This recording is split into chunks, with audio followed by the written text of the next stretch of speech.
Let you know, man, you are really encouraging me, motivating me, inspiring me. God is really using you to help me. Stop leading with tangible stuff. But fellas, there are certain type of women that you cannot handle. I spoke about the finances. Let's speak about the emotional side. There are some women, right, that don't care about finances, that don't care about, can you buy me the latest and greatest? They don't care about that. The only thing they care about is, can you spend quality time with me? And you understand that I run a business that requires at least 40 hours of my time a week, at least minimum. Then I got to hit the gym. Then I got to do this. So then it leaves me with about 5 to 6 hours to spend with you for real, right? Am I willing to dedicate that time? Like I said, some women don't care. Some women, now I got this from Grant. Grant was like, I would not cheat on you, but I would not sacrifice my dreams for you. And if you're the type of woman that don't want to be rich, I understand that you're not the type of woman for me. Again, this is not the woman that I can handle. Like some men, you would say, if a woman does not want to be on the grind with me, or you're comfortable with being broke, that's not the woman that you can handle. I can't handle being broke. I can't handle that. I can't make you want to be rich. And of course, you guys seen on my last, I did a short clip on it. I said that if you don't want to be rich, you're selfish. And I truly believe that. I stand that to the day that I die. If you don't want to be rich, you're selfish. Because most people will say this, as long as I'm cool, as long as I can buy this, what I want, go what I want, whatever, I'm cool. You're selfish. You're not thinking about nobody else. You're not thinking about, okay, cool, insurance. Okay, cool. That's helping somebody when you die.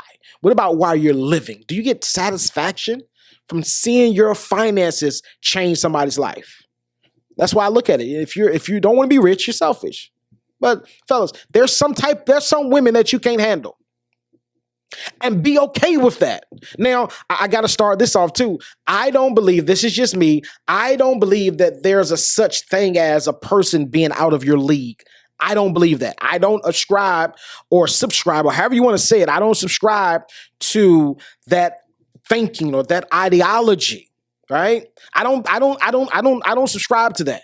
I don't believe that there's nobody out of your league. You can have anybody that you want to. However, then you got to get to the juncture in your life or in your decision. Is this the person I can handle? Or am I wired for this person? She wants more of my time than I'm able to give. I can't handle that. She's cool with being broke. I can't handle that. I want to be a millionaire. I want to be a billionaire. She doesn't want to travel the world. I was listening to this podcast. I got to tell y'all this. I was listening to this podcast, and he said he met this guy, and the guy was a millionaire. I'm assuming, I think he said he was a millionaire. Right? Met this guy, and the guy was, before COVID, was traveling all around the world with his wife. Him and his wife was just traveling. It was going. And she loved going. But what happened was, when COVID hit, she caught COVID. Then it set something inside. C-19 set something inside of her mind, was like, yo, I don't want to go nowhere. I want to stay in the house. I don't want to go anywhere. And then when everything began to die down, he wanted to go back traveling. Like, they opened the things back up. Now you can go traveling. He ready to go back traveling. She was like, nah, they were married. They're married for 42 years. She's like, nah, I still don't feel comfortable, right? So in the beginning, he was cool with it. Okay, she don't feel comfortable. Okay, great. I'll wait till she feels comfortable. But I'm still going traveling. I'm still going, right? So eventually, I want to say, just hypothetically speaking, let's say 6 months to a year rolled by. And she still was like, nah, I don't feel comfortable going. I'm staying home. So what he did was, he was so used to having watched this companionship. They're married for 42 years. He's used to having companionship. What happened was, he said, I need some companionship.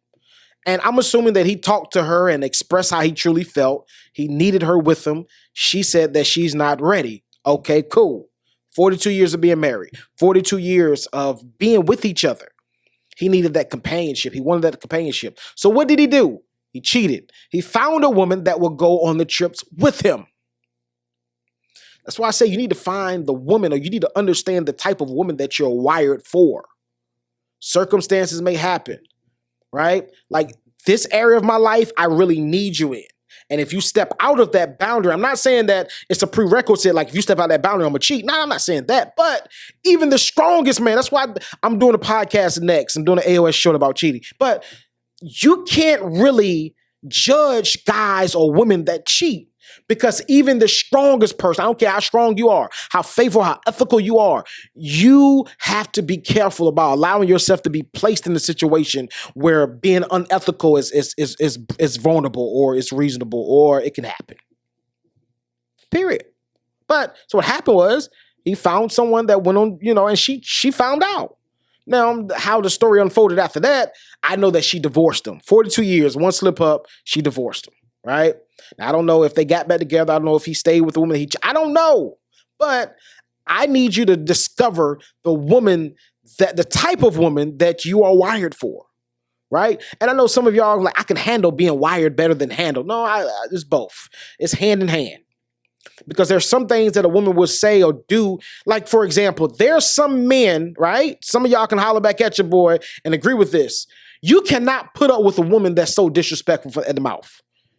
You will not put up with that. And I want to share with you, I'm looking at statistics, most men, alpha men, like true alpha men. I ain't talking about the man that just act like he's strong because he got money. Not talking about that guy. I'm talking about the guy that's really an alpha man, right? And that has money. Statistics says that he does not put up with disrespect at all. And most women won't be disrespectful unless you open that door and allow that to happen, period. And what's your level of disrespect that you can handle? Or what do you categorize disrespect? So important. I know some of y'all have never thought about it from this angle, but you need to discover what type of woman am I wired to handle? Am I wired to handle a woman that only shops at Gucci? Like, can you handle that? Can your bank account handle that? Can you mentally handle that? Right? You may be the type of guy to be like, listen, I'm cool with, just give me some jeans from Target. Give me a fresh shirt from, wherever, but my shoes got to be legit. You may be that type of guy. She may not be that type of girl. No, you're not getting my jeans or my dress from Target. You're not getting my shirt from Walmart. You're not getting my stuff from the mall. I need to go to Gucci. I need to go to Birch. I need to go to Tory and Birch. I need to go to those places, right? I need you to understand the type of woman that you're dealing with. Period. And as I told the women yesterday, and I'm closing up real fast. As I told the women yesterday, you need to understand the type of guy, right? The type of guy that you're dealing with before you start dealing with them. And fellas, I need you to understand, because they will always show signs. Understand the type of woman that you're dealing with before you start dealing with her. You should be able to pick apart a woman in the first 30 seconds, or I give you guys the benefit of the doubt, at least the first 5 minutes of talking to her. Because even for 5 minutes, she can't cover up who she really is for 5 minutes. Because if you ask the right qualifying questions, the real her is going to come out through her answers. Especially if you ask some real questions. Like, will you see yourself in 5 years? She may say something stupid. I don't know. Look, listen, I tell all of my mentees, I tell everybody I come, even my children, I will accept any answer, but I don't know. I just can't accept that, right? So even just from that interaction, and you're a person that is a planner, you're a person that has your dream board at home, and you're like, listen, I'm looking at this thing every single day. I know what I want to do. And now here it is, a woman that has no clue what she wants to do in the next 2 to 3 years. Even something that short, 2 to 3 years, you don't know what you want to do? Nah, you're not the one for me. So what I'm saying is, a lot of you all overlook the signs because she's beautiful, or she got a nice package in the back, or she dragging a wagon, right? Like, it's crazy that you allow these physical traits. I've seen it.